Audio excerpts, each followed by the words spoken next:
Pagbasa mula sa ikalawang aklat ng mga hari. Noong mga araw na iyon, si Naaman ay lumusong sa ilog Jordan at lumubog ng 7 ulit. At tulad ng sinabi ni Eliseo, na nauli sa dati ang kanyang katawan at kuminis mula sa ketong ang kanyang balat, tulad ng balat ng sanggol. Si Naaman at ang kanyang mga kasama ay nagbalik kay Eliseo. Sinabi niya, "Ngayoy napatunayan kong walang ibang Diyos sa ibabaw ng lupa kundi ang Diyos ng Israel. Narito, pagdamutan ninyo itong maliit kong nakayanan."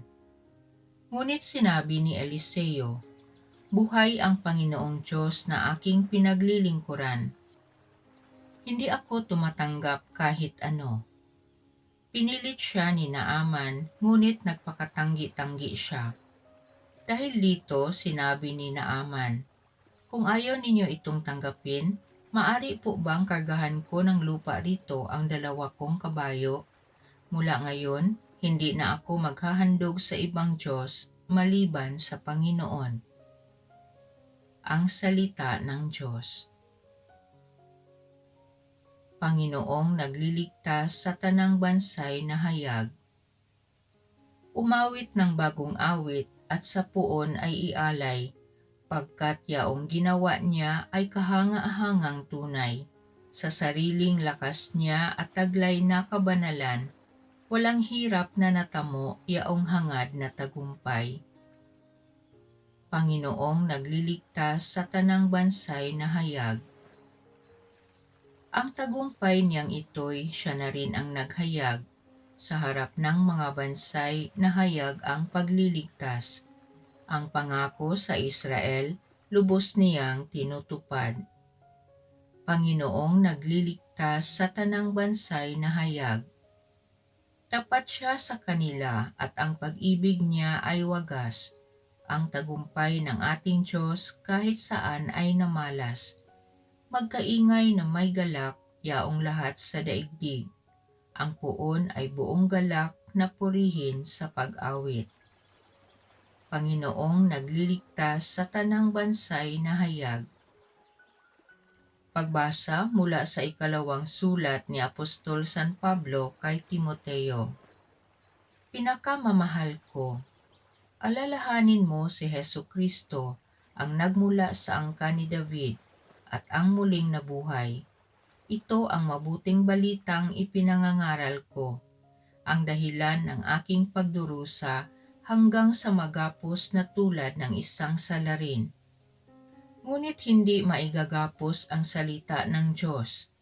Pinagtitiisan ko ang lahat ng bagay alang-alang sa mga hinirang ng Diyos upang magtamo rin sila ng kaligtasang mula kay Kristo Jesus at ng walang hanggang kaluwalhatian.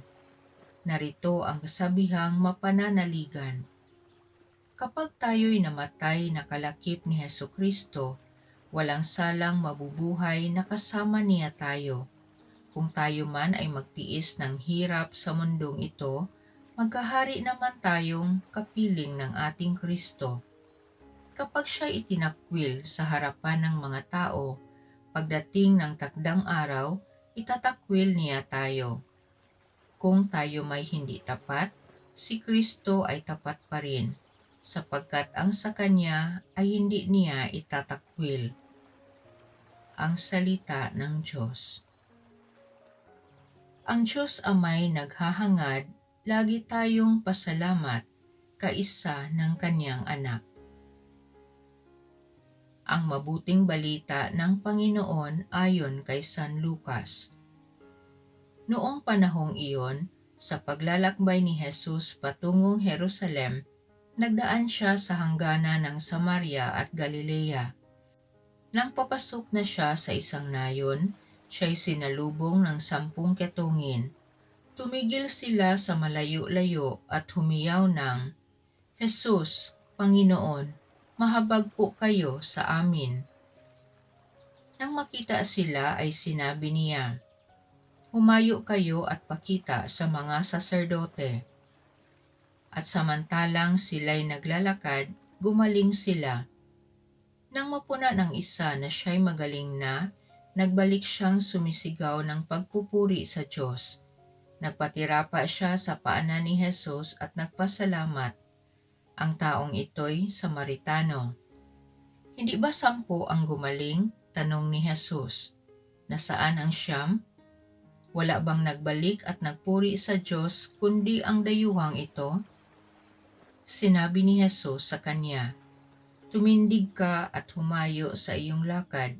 Pinagaling ka dahil sa iyong pananalig." Ang mabuting balita ng Panginoon. Panginoon, pinupuri ka namin.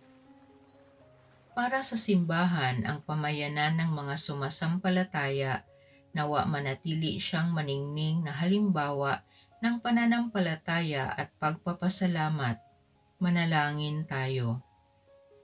Para sa Santo Papa, mga obispo at lahat nating mga pinonong espiritual, nawa lagi siyang maging tanda at kasangkapan ni Jesus na tumulong sa mga may sakit at mahihirap. Manalangin tayo. Para sa mga namumuno sa pamahalaan, nawa dinggin nila ang pangangailangan ng bayan at maagap nila itong tugunan bilang pagtupad sa kanilang tungkuling maglingkod. Manalangin tayo. Para sa mga magulang at lahat ng may kinalaman sa edukasyon at Kristiyanong paghubog ng kabataan, nawa maikintal nila sa bagong henerasyon ang isang matibay na pananalig at tunay na pagpapasalamat sa salita at gawa. Manalangin tayo.